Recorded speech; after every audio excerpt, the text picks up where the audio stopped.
placer volver a hablar contigo después de unos pocos de años, que hace mucho tiempo que no hablamos. Es verdad.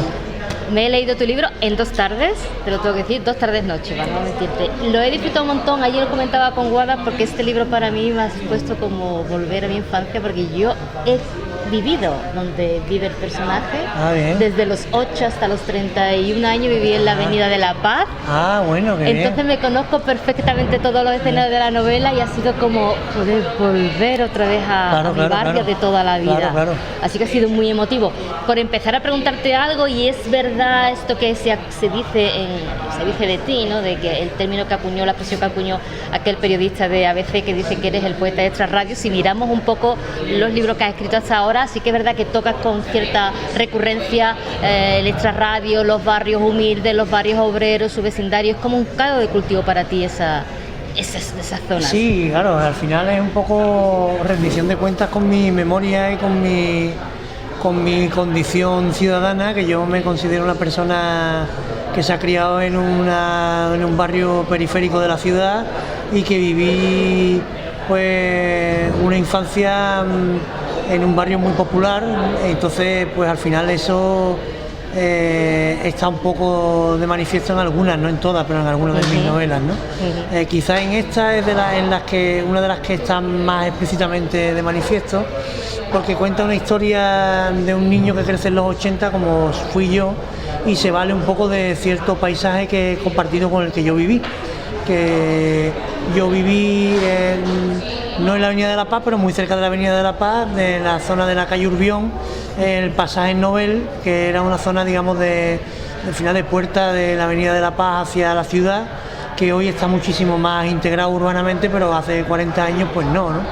Y al final, aunque no es una historia autobiográfica, eso es importante resaltarlo, sí tiene bastantes mimbres autobiográficos en determinadas cuestiones que tienen que ver con la vivencia de ese niño y con las condiciones de ese niño, porque es un niño acomplejado por ser un niño feo, que tiene determinadas taras, como es el labio leporino o los pies planos, cosas que yo también tuve de pequeño, y al final yo rehuyo un poco la literatura testimonial, no me interesa demasiado porque creo que es un poco tramposa, pero si hay que señalar alguna novela mía que tenga más visos testimoniales, sin duda es esta, porque retrata a un niño que en buena medida toma prestado de mi propia biología, de mi propia vivencia personal, muchas de las cuestiones que aparecen, ¿no? Bueno, efectivamente esta novela está protagonizada por Pedro, al que llama Mosturito, que es una derivación de la palabra monstruito, por lo que comenta, tiene pies planos, utiliza botas ortopédicas.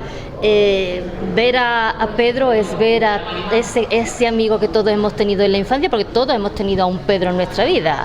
Sí, efectivamente es un personaje que siempre nos ha acompañado en la vida, una persona digamos distinta, diferente, y en este caso Pedro es una persona muy distinta, porque se sabe una persona fea, recibe rechazo de su entorno y al principio actúa con miedo, después actúa con rabia y después digamos que sufre una transformación, porque al final no deja de ser una novela que sigue un poco el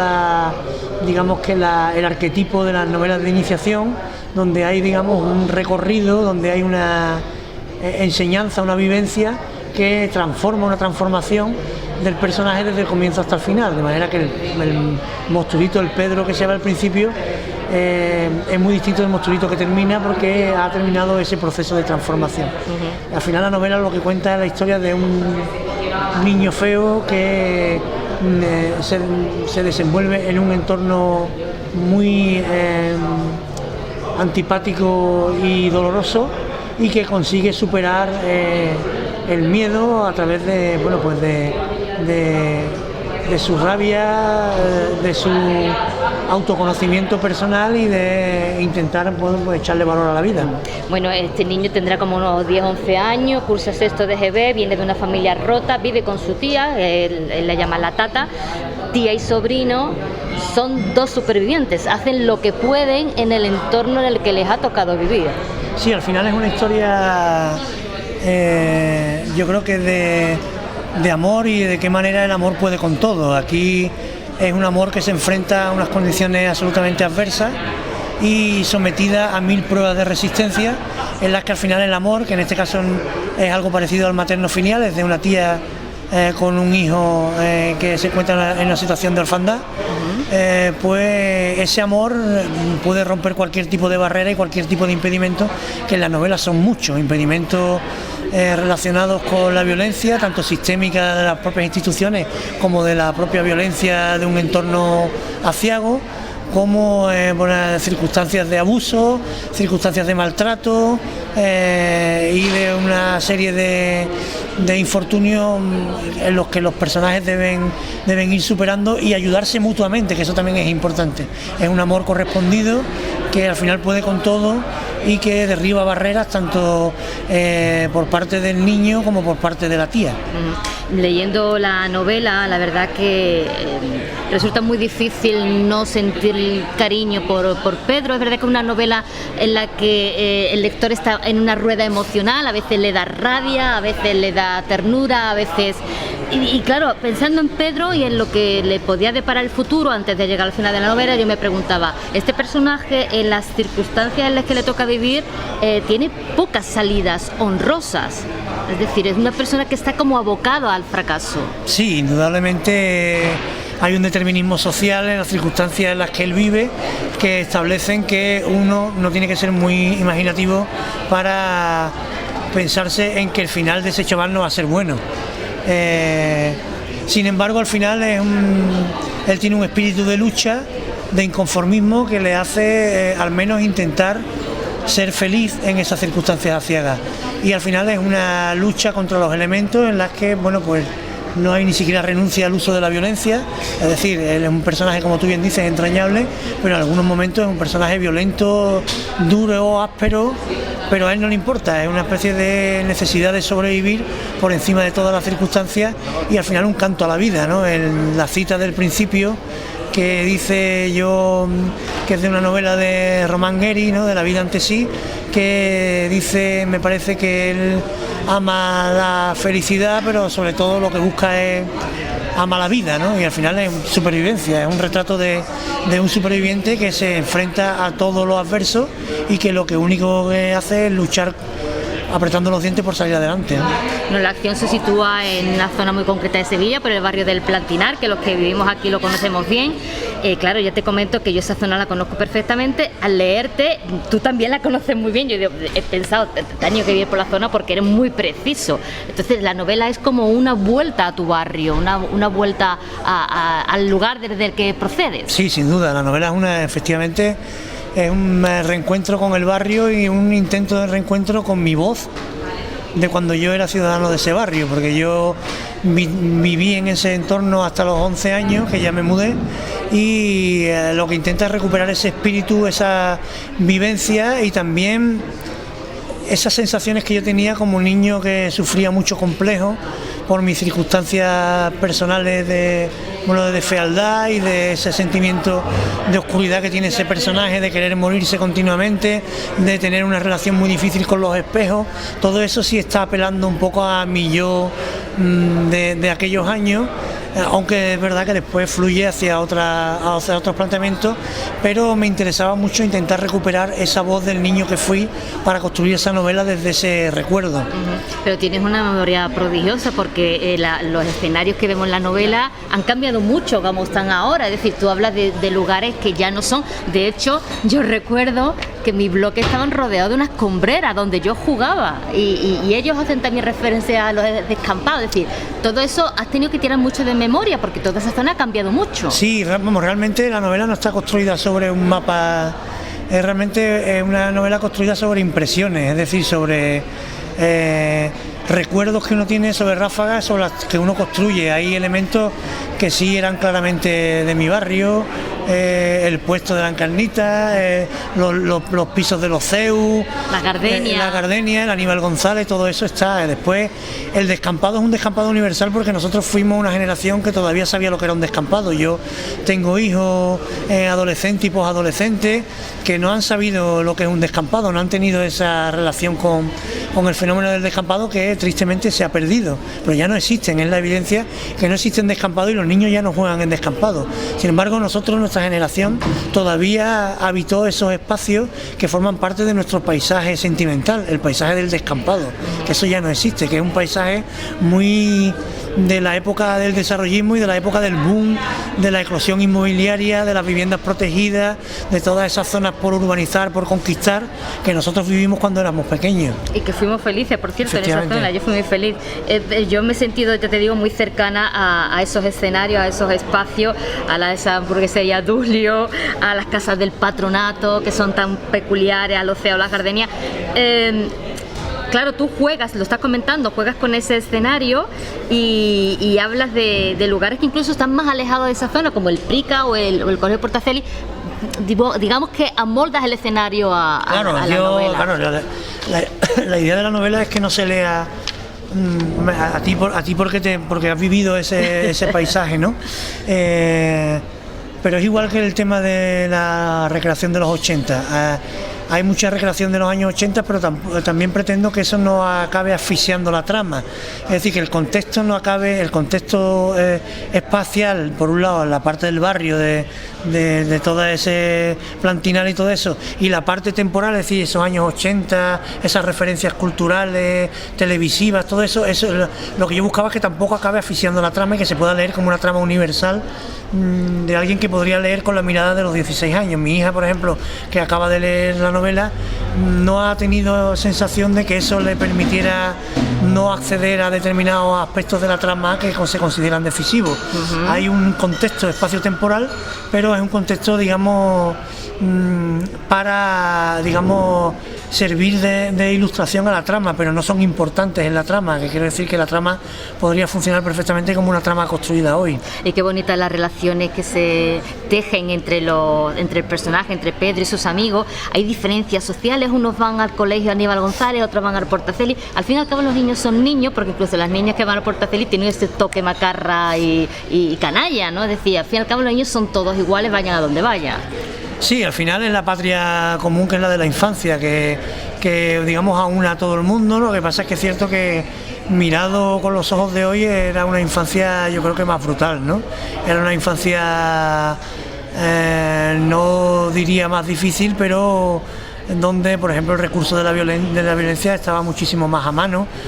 Yo recuerdo, por ejemplo, a propios profesores que no tenían ningún tipo de reparo en utilizar la violencia como una más de sus habilidades formativas, ¿no? Eso, sí. Gracias a Dios, eso se ha perdido, ¿no?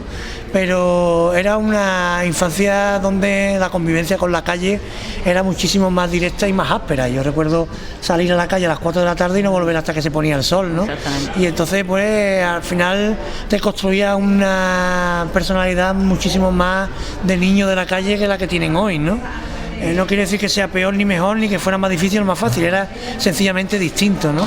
Y desde luego sí había muchísima más interacción social y desde luego más violencia. El recurso de la violencia era muchísimo más claro, ¿no? El paisaje del descampado era también el paisaje de las postillas en las rodillas, de los moratones, del dolor, del sufrimiento, que ahora los niños de ahora los tienen muchísimo más preservados, ¿no? Sí, que es verdad. Bueno, tocas muchos temas. Pedro naufraga, siempre aferrado a las cosas que le importan, a la familia, a su tata, a los amigos, al amor.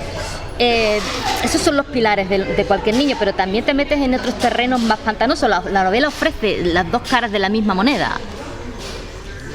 Sí, ¿te refieres exactamente, claro, por ejemplo? A los temas que toca. O sea, por un lado el amor, la familia, pero luego tú mencionas que hay violencia doméstica, está lo que ahora llamamos el bullying, las drogas, son cuestiones mucho más duras a las que Pedro también se tiene que enfrentar. Sí, son cuestiones que yo como niño que fui, viví en mi entorno, el tema de los maltratos, el tema de los abusos sexuales, el tema de la relación con las drogas, que recuerdo que en aquella época era una relación muy traumática, ¿no? Donde no entender demasiado que eran esos individuos que se ponían al final del 30 o el 31 del autobús y fumaban algo con plata que tenía un olor extraño, y eran personas ojerosas que siempre iban corriendo a todos lados, que podrían perfectamente sacarte una navaja y robarte. Yo tuve, por ejemplo, en el bloque de mi piso a mi madre le sacaron 2 veces la navaja para robar el bolso.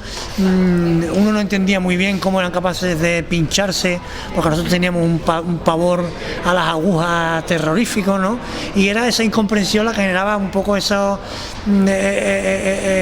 esas sensaciones un poco de no entender muy bien ese contexto, pero convivir a la vez con él, ¿no? Y entonces esos elementos que estaban en mi paisaje como niño de los 80 es lo que intento reproducir en la novela, ¿no? Y la manera en que los niños que fuimos en aquella época tuvimos que desenvolvernos con ellos, ¿no? Y con esas precauciones que nos ponían los mayores de no hables con desconocidos, ten cuidado de lo que te ofrecen, porque vivíamos de manera muchísimo más cercana a situaciones que hoy están muchísimo más señaladas y digamos condenadas, ¿no? Como por ejemplo las posibilidades de un abuso, las posibilidades de un maltrato. Son cuestiones que antes se veían muy de puertas para adentro y con las que hoy se convive de manera muchísimo más de forma muchísimo más sancionada, ¿no? Ahora que menciona lo de los autobuses 30 y 31, en esos momentos que se menciona en el libro, yo me tuve que reír porque yo creo que nadie, o sea, el que no haya cogido el 30 y el 31 claro, no lo entiende perfectamente, pero eran terroríficos esos autobuses. Indudablemente. Terroríficos. Claro, eran autobuses chungos, ¿no? Pero bueno, un poco en todos los entornos era eso, ¿no? Por ejemplo, el hecho de fumar y comer los dulios de la tata, eso era algo que hoy parece impensable, ¿no? Pero nosotros vivimos en esa época, ¿no? En la que los profesores fumaban en las clases, ¿no? Por ejemplo, ¿no? Sí. Bueno, son contextos que han formado parte de nuestra vida, ¿no? Y por ejemplo la relación con la sexualidad, ¿no? Que nosotros descubríamos en algo que era tan antiguo ya como las revistas pornográficas, ¿no? Que se encontraban en las escombreras, en los descampados, efectivamente. Hay un libro muy interesante que se llama Descampado, que precisamente está publicado por Tusquets, que me parece que el autor se llama Manuel Calderón, que es una especie de ensayo de remembranza de los descampados, ¿no? Y lo que viene a contar es desde la vivencia personal del autor, que es un poquito mayor que nosotros, viene un poco a reivindicar la importancia de los descampados como paisaje sentimental y a poner de relieve de qué manera los descampados han caído en desuso y ya no existen para las nuevas generaciones. Y contaba la riqueza que tiene el descampado. En el descampado, cuenta él, uno encontraba de todo. Sí. Las cuestiones para vivir, encontraba desde chasis de coche hasta cualquier tipo de cosa, cualquier tipo de juguete la encontraba uno en el descampado, ¿no? Eran al final casi jugueterías involuntarias, ¿no? Y todo eso, claro, pues se ha perdido. Ya los niños, la idea de jugar en un descampado, pues por toda esa pretensión de profilaxis que tenemos incluso como padres, pues eso está absolutamente descartado. Nos parece una aberración que solo conduce pues al tétano y a infecciones varias, ¿no? Bueno, encontrábamos de todo, tanto así que yo de cualquier cosa hacía un juguete, de una tapadera de un váter. Yo había un terraplén justamente detrás de mi bloque y yo me deslizaba con una tapadera de un váter. Las cosas que hacíamos y aquí seguimos, seguimos. Bueno, uno de los temas en los que no profundizan mucho, y eso me gustaría preguntarle, es en el tema de los abusos sexuales dentro del mundo eclesiástico, porque hay un pasaje y ahí tú lo dejas caer el tema como de pasada, no quieres entrar mucho. No, porque realmente al final lo que yo intento es concentrar la mirada en el niño, en lo que el niño percibe y puede ver. Entonces a mí me interesa mucho que el lector concluya sobre las observaciones del niño. El niño puede también estar equivocado en las interpretaciones que hace, en esa relación que tiene con el gordito, que supuestamente tiene una relación de abuso con el padre que regenta el centro en el que está, pero me interesaba no ser muy explícito para que al final el lector pueda sacar sus propias conclusiones. El niño tiene la convicción de que sí, de que es un niño que sufre abusos, pero bueno, no lo podemos saber porque siempre tenemos que enfrentarnos un poco a la mirada del niño, ¿no? Y quedarnos ahí, porque me interesa mucho más lo que pueda construir el lector que lo que el niño muchas veces pueda decir, porque al final el niño es lo que se llama en moderno un poco un narrador que no es fiable, más o menos. El narrador que no es fiable es el narrador que te está contando y tú puedes creerte lo que dice o lo que no dice, ¿no? Entonces me interesa mucho esa figura del narrador, porque al final el niño está construyendo en primera persona y muchas de las cosas que dice pueden ser barbaridades, ¿no? Bueno, no podemos obviar el tema del lenguaje, de la forma de hablar. Optas por calcar la forma de hablar, es decir, volcar el lenguaje hablado al lenguaje escrito, omitiendo palabras, haces contracciones, uso incorrecto de pronombre, mala pronunciación. Eso habrá añadido un plus de dificultad a la hora de narrar la novela, ¿no? Porque... Sí, efectivamente, eso encierra también una reflexión sobre el hecho de escribir bien. ¿Qué significa escribir bien? Que muchas veces se confunde escribir bien con escribir bonito.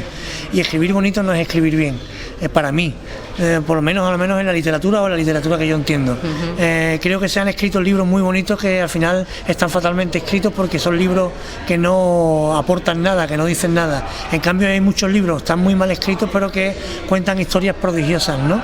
Me interesan mucho las novelas que aparentemente muchas veces se les puede reprochar que están mal escritas, pero que son novelas muchísimo más redondas que muchas que están escritas prodigiosamente. Para mí escribir bien no es escribir con un alto nivel de filigrana ni impecable desde el punto de vista sintáctico y ortográfico.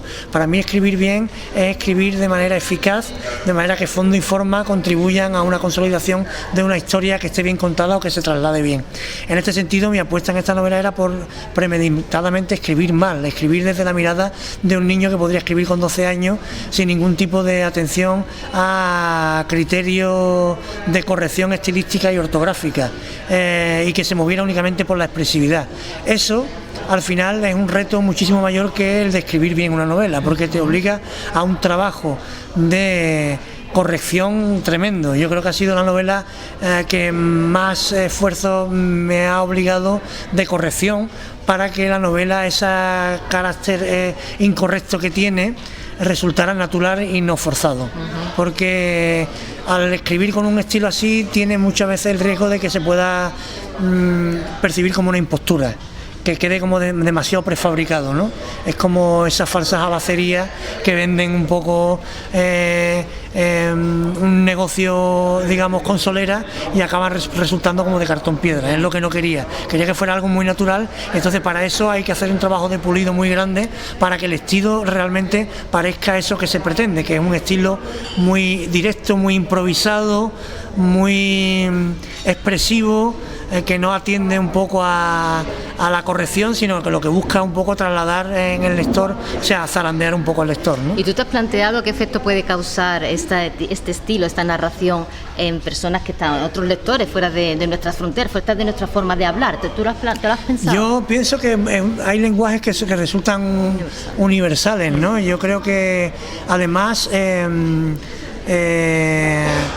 creo que la expresividad al final es un tipo de lenguaje que más allá de los problemas de comprensión entiende cualquier lector. Estoy pensando por ejemplo en Aurora Venturini, que es una escritora de Tusquets, que escribe novelas muy expresivas, donde la corrección ortográfica y sintáctica es dejada un poco de lado en beneficio de expresividad a la hora de contar. Pero creo que hay toda una tradición, ¿no?